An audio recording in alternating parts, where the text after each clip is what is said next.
Hello friends, welcome back to my channel. Today again I am going to read one more story and the story name is Shepherd's Fortune Changes. Long ago there lived a Brahmin in a village. The people of the village respected him a lot because of his wisdom and knowledge. Every Tuesday he gave a lecture on religion in the compound of his house. All the villagers assembled there in large numbers to hear him. They thought that his lectures were helping them to lead a life of righteousness. The Brahmin never asked for any donations or alms, but after every lecture, all his listeners expressed their gratitude by placing coins in a silver salver kept next to him. Years passed by. With each passing year, the Brahmin's popularity increased. Now he became very proud of his wisdom and knowledge. He became very greedy and arrogant. He showed his displeasure when some people went away without placing coins in his silver salver. When he had collected enough money, he decided to go to Haridwar in a pilgrimage. But before leaving for the pilgrimage, he made an announcement for all his listeners. I don't think any of you has heard about Haridwar. It is one of the holiest places for Hindus. Very few people get the opportunity to visit this holy place. I am planning to go there on a pilgrimage. I shall resume my lectures on religion when I come back from there.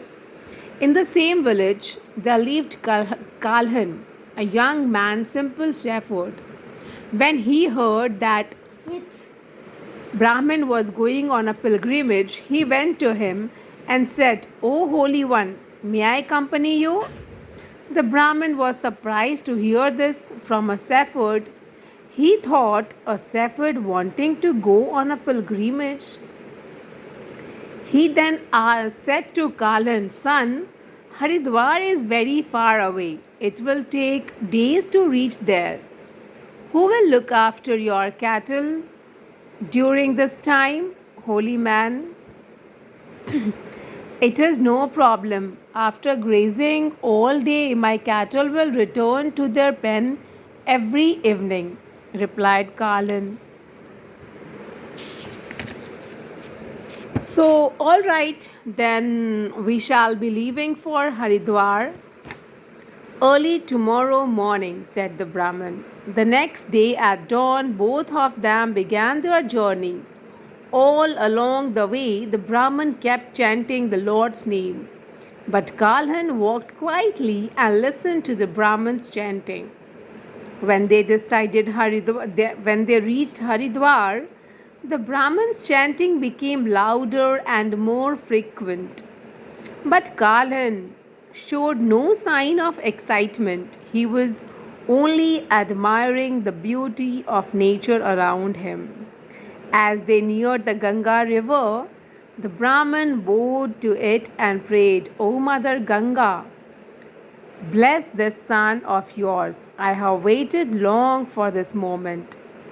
After he finished praying, he looked at Kalhan. Kalhan was not interested in praying. Instead, he was observing the river Ganga. The Brahmin got angry with himself. He was regretting bringing an atheist with him. In fact, he thought that he had probably committed a sin by taking an atheist with him. So he wanted to wash away the sin by taking a dip in the holy Ganga. He turned towards Kalhan and said, Kalhan, you wait here. Let me take a holy dip in the river. You can take your dip later when I come back.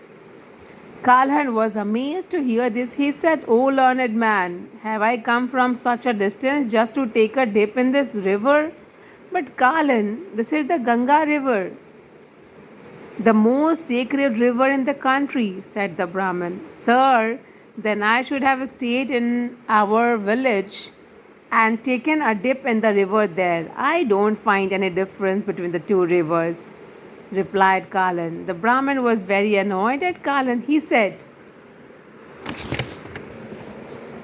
I don't want to argue with you right now. I am going for a dip. Do what you like. Saying this, he began to step into the river for his holy dip. Now, Goddess Ganga too heard what Kalhan had said. She was very pleased with his thoughts. She said to herself, here is someone who thinks that all rivers are sacred. I must give him my blessings. The goddess Ganga appeared before Kalhan and said, Kalhan, I am Mother Ganga. I am impressed by your thoughts. You have more wisdom than this devotee of mine. Yes, all rivers are equally sacred, no matter what their names are. Now open your mouth. I want to see the tongue with which you spoke those beautiful words. Kalan opened his mouth. Goddess Ganga wrote something on his tongue and said, from now on, you will be able to speak and understand the languages of all the animals and birds around you. There are many other surprises in store for you. After giving her blessings, Goddess Ganga disappeared, and Kalan stood there amazed. He stared at the river and the people taking a holy bath in it. He looked around for the Brahmin, but he could not see him anywhere. So he decided to return to his village immediately, where his cattle would be waiting for him. While returning, he walked through the same path by which he and the Brahmin had come. As he had observed everything earlier, the buildings, the shops, the mountains, and meadows, while he had walked with the Brahmin, he knew that he was going on the right path. After walking some way, he saw a large procession coming from the opposite direction. It was being led by an elephant. The elephant was holding a garland in his trunk. Kalan wanted to know what the matter was. So he asked one of the onlookers, brother, what is happening? The man replied, the king of this place passed away recently. So, according to the custom of this place, this is the royal elephant which chooses his successor from the common people. This means the successor is not from the royal family, which is usually the custom. Kalan was amazed at this unusual system choosing the next king. Suddenly, the elephant stopped at the place where Kalan stood. Then it put the garland around Kalan's neck. Kalan did not know what to do. Before he could think of something, the elephant lifted him up and put him on its back. The crowd gathered there shouted, you are our new king!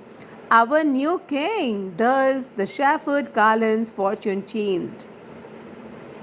From a mere shepherd, he became the king. Thank you so much for listening my story, and for keep listening these stories. Please like, share and subscribe my channel. Bye friends. See you.